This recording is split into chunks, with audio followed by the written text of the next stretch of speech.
Мен өзім жеке басым қолдаймын. Ол енді 130 адамның, одан басқа қазір 5000-нен астам адам әртүрлі ұсыныстар айтып жатыр. Сол азаматтардың да барлығының көпшілігінің ұсыныстары да қабылданып жатыр. Ал енді тиянақты 130 адамның құрамын қарайтын болсаңыздар, олардың ішінде кәдімгі өмірлік тәжірибесі көп үлкен азаматтар, мемлекеттік қоғам қайраткерлері, депутаттар, юристтер, заңгерлер. Осындай кәдімгі жауапты азаматтар ғой. Енді сол кісілердің барлығының жұмысын жоққа шығаруға болмайды ғой. Сондықтан бұл жерде сіздер де кәдімгі өздеріңіз салаларыңыз бойынша түсініктеме жұмыстарын жүргізу керек.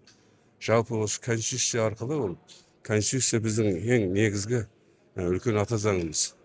Осы конституция бүкіл қазақ халқы, қазақстандықтарды біріктіру керек. Өзіңіз білесіз, конституцияның осы 9-шы бабына қатысты тең және қатар деген екінші бап, орыс тілінде тең емес, қатар қолданылады. Бұл өзгерісті сіз қалай қабылдадыңыз? Жалпы енді қазақ тілін терең білетін адам ретінде бұл өзгерісті қалай қабылдауға болады? Өте жақсы қабылдадым. Себебі бұл осы реформаның ішіндегі халықтың қалауымен болған жалғыз шегініс. Бұл жетістік емес қой. Сіздің ойыңызша бұл шегініс? Шегініс, иә. Өзгерісті енгізудің өзі ол халықтың талабымен санасу. Бұл негізі тең қатар синоним емес пе? Манипуляция емес пе? Екеуміз қазір осы тұрғанда қалай тұрмыз? Қатар тұрмыз ба, тең тұрмыз ба?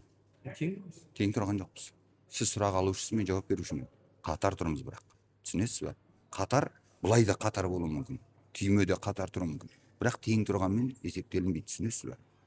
Осы оның мағынасын басқа қалай түсіндірерін білмеймін. Домбырада екі шек бар. Екеуі тең тұрмайды ғой. Қатар тұр. Біреуінің бұрауы кем. Сол сияқты.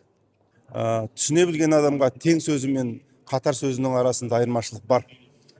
Өйткені мысал үшін өзіңіз қараңызшы, тең сөзі ол енді айтпаса да түсінікті, жаңағы құқығы, мәртебесі тең деген сөзді.